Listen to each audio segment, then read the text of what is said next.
Welcome, wrestling fans. You got the show here at Big Slam Wrestling. Bill Schuyler. Join me and my amigos at the Can-Am Wrestling Show every Saturday night, 8 p.m. Eastern Time. Andre _ Corbeil and Big Ray's show. That's Ray Hernandez.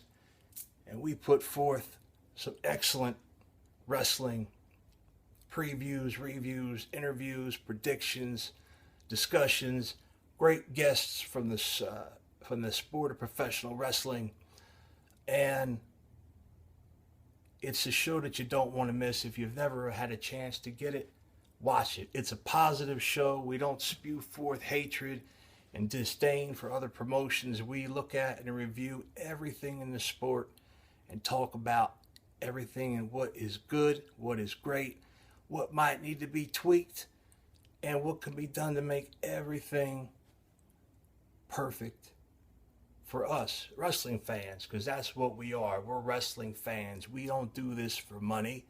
We do this for our love of professional wrestling, and to some degree that of sports entertainment, which we can't get away from right now, as the industry on a whole has become sports entertainment, which is part of the problem that TNA faces, and is what this interview with myself and you is about today. TNA has went light years in a period of about 4 months from where they were just a couple years ago.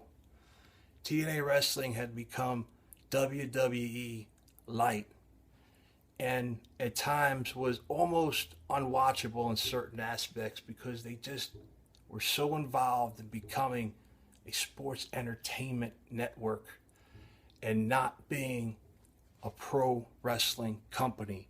A pro wrestling company is what they were created as and what they remained and were for many, many years. They had the alternative to the WWE, who was and is the biggest in the industry. They are a juggernaut. They are a beast. They are the El Jefe, El Numero Uno, top of the food chain. Does not mean that TNA or Ring of Honor and Pro Wrestling Guerrilla and CZW and Pro Wrestling Syndicate and the NWA have to throw in the towel, not get involved, do their thing. No, what they need to do is get out there and put on a show for everyone and get involved and not do the same road that the WWE has been traveling on for the last 30 years. They have went away from being a pro wrestling company. They are sports entertainment 100%. Their product is what they call cookie cutter. It is designed and perfected by writers from Hollywood, not booked by wrestlers and guys from the industry that know what the sport of professional wrestling was all about. TNA was all about wrestlers running the company, with Jeff Jarrett being heavily involved as he was the owner of the company at one time. He, of course, had lost that through the years as Panda had taken full ownership to the most of TNA. And Jeff had eventually left the company, although he still owns shares. But what happened over the years, where we had guys like Jimmy Cornette, Vince Russo, who people have their good and bads with. I give Vince some credits for some things. Other things, I believe he's caused a lot of harm to the industry and was part of making wrestling turn into sports entertainment. I prefer him not to be involved in my product of the company that I love, TNA. You had an X division that was putting on matches unlike anything else seen throughout the industry, other than Ring of Honor, who also attempted and had that kind of cruiserweight X division style. But TNA's was just that much better. Then they came out with a women's division called the Knockouts. And they were women that were actual wrestlers. They may be good looking, great bodies, beautiful, but they were actual wrestlers. Unlike the WWE's women, and that turned into the divas and were models and the like that they found because of how good looking they were, taught them some basic wrestling moves, and put them in the ring. And that's why their division, for the most part, with the exception of about 4 or 5 gals, don't hold a candle to any women's professional wrestling in the world. Shimmer being a fine example of a women's company that is phenomenal in their women's division. A company that is strictly of female wrestlers. TNA, through good and bad times, in the recent last month, finally seemed to have seen the light. Their product had changed and gone back towards pro wrestling once again. MVP had come in, formed a faction with Bobby Lashley and Kenny King. They were an excellent new stable that lit up the world of professional wrestling. They were absolutely lightning in a bottle and took the company quickly into new directions. They had EY. Eric Young was the world champion, and he was a fighting champion, one of the most on the run, fighting for his title every night champions that TNA or any company in the world had in a long time, and I give him all the credit for that. He got a lot of heat. People didn't want him to be the champion. They didn't think he deserved it. Eric Young is one of the greatest, best wrestlers on God's green earth, and I defy you to put anything out of his repertoire and show that he is not that good of a wrestler. Bobby Lashley has taken the title, and he is the TNA World Heavyweight Champion. They had a series of shows in Bethlehem, Pennsylvania that began the metamorphosis of TNA sliding away from sports entertainment back into pro wrestling. Then they hit it. Bright lights, big city, the city that never sleeps, NYC, Manhattan.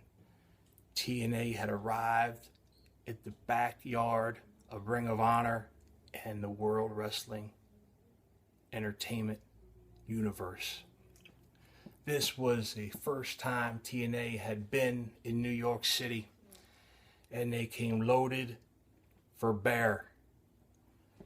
Even the most die-hard Ring of Honor fans who have absolute bitter hatred for TNA had to tip their hats towards the production, the matches, the performance of the roster, the sold-out crowds in New York City for these 3 nights. And last night's show at Destination X was, without doubt, the greatest TNA wrestling card that has been on television since before the arrival of Kurt Angle. And I know that's a bold statement, but I say you watched that show last night, and I don't think you will be able to disagree with what I just said.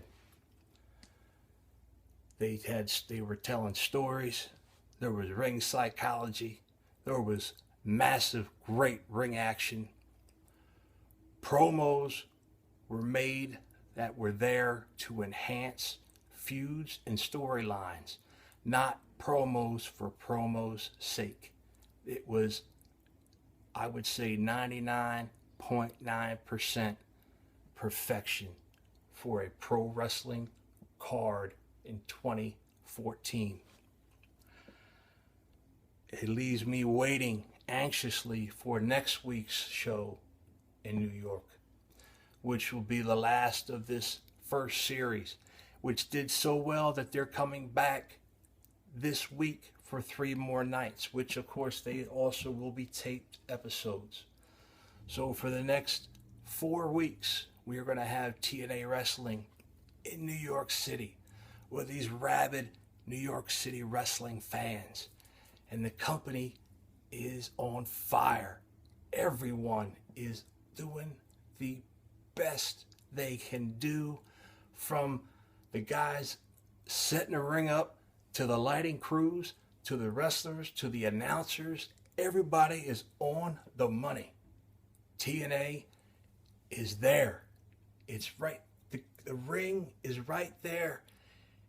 And then Sunday night, in the middle of the night, like a thief, a low-down, dirty, egg-sucking dog, TMZ comes out with the story, unsubstantiated, that Spike TV refused to re-sign TNA's television contract, and they will no longer be airing on Spike after October.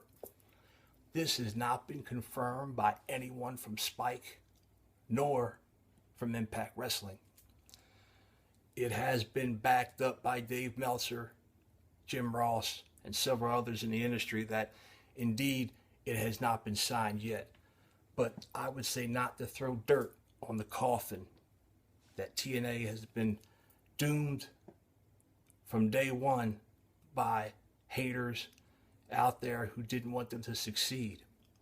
And I think you're going to see a miracle, a Hail Mary for TNA, that they are going to rise up like a phoenix regardless of what happens with Spike TV or not.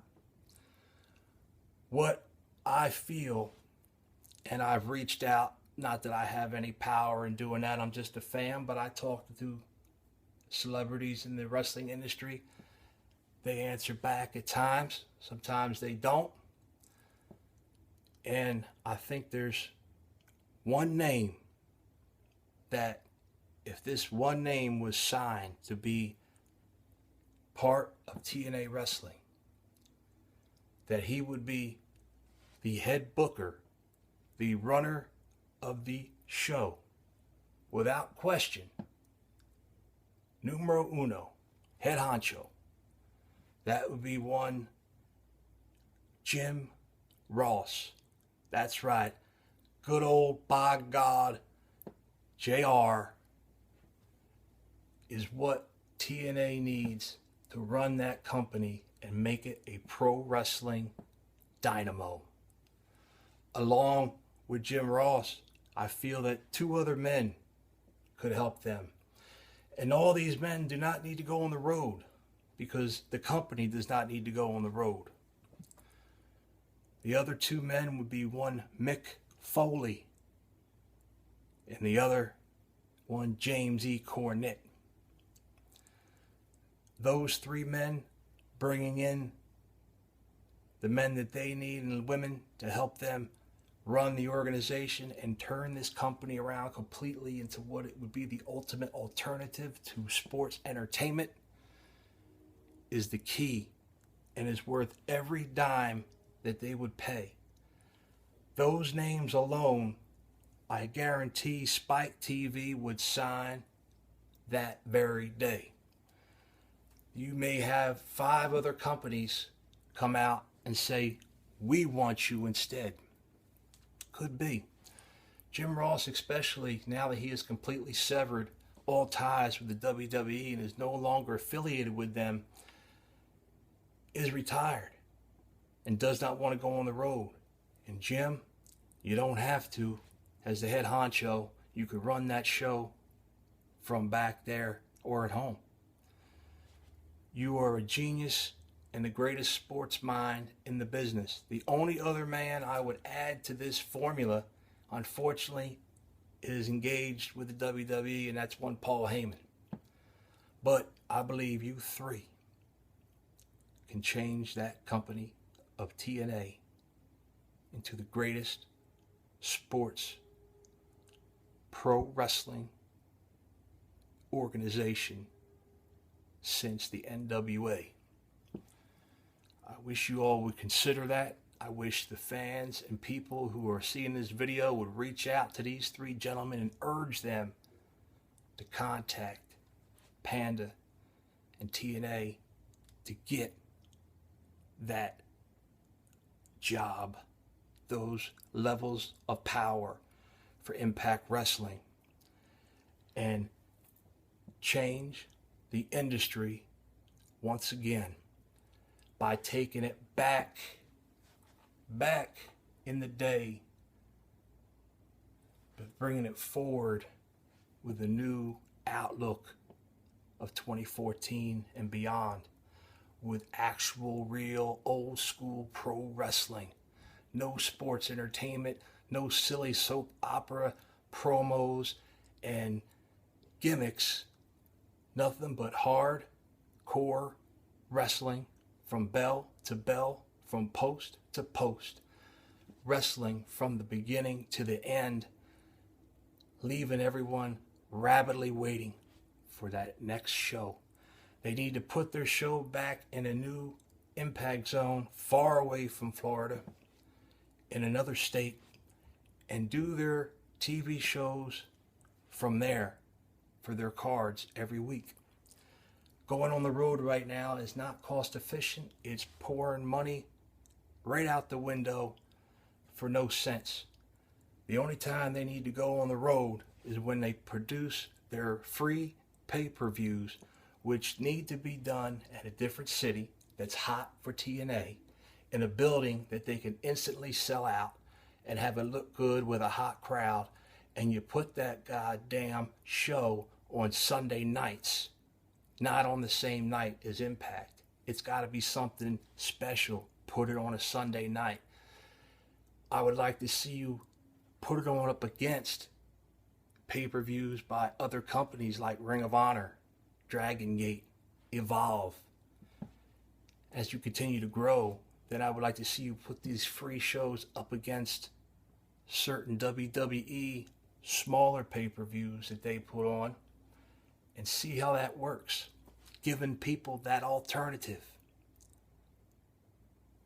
I am Bill Schuyler, known as The Show, The Big Show, here just putting forth ideas out of my mind to you people out there who love pro wrestling just as much as I do.